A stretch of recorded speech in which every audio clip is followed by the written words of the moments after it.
Did you also complain, please? Please? Yeah, actually, I have to admit that I complain sometimes too. Tell the children, please. Well, in college, um, this last semester, I had to write a lot of exams.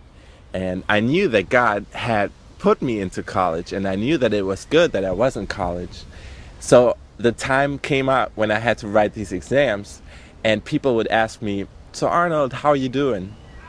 And I said, I'm not doing that great. I really struggle with these exams. I'm afraid to write them because I feel like I'm not prepared that well.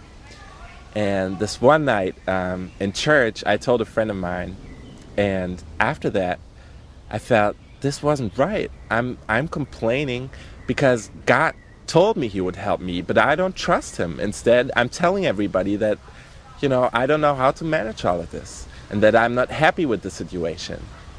Well, and I became aware of that. And during the worship time where we sang songs in our church, I knew that I had to ask for forgiveness, not only God, but also my friend.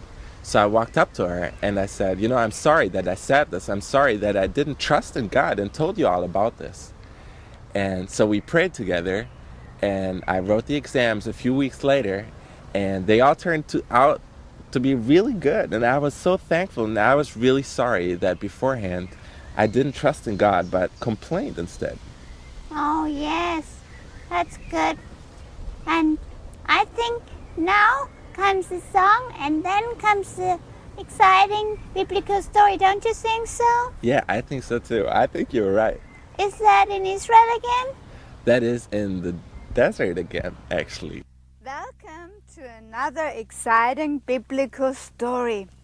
Remember, God did miracles for His people.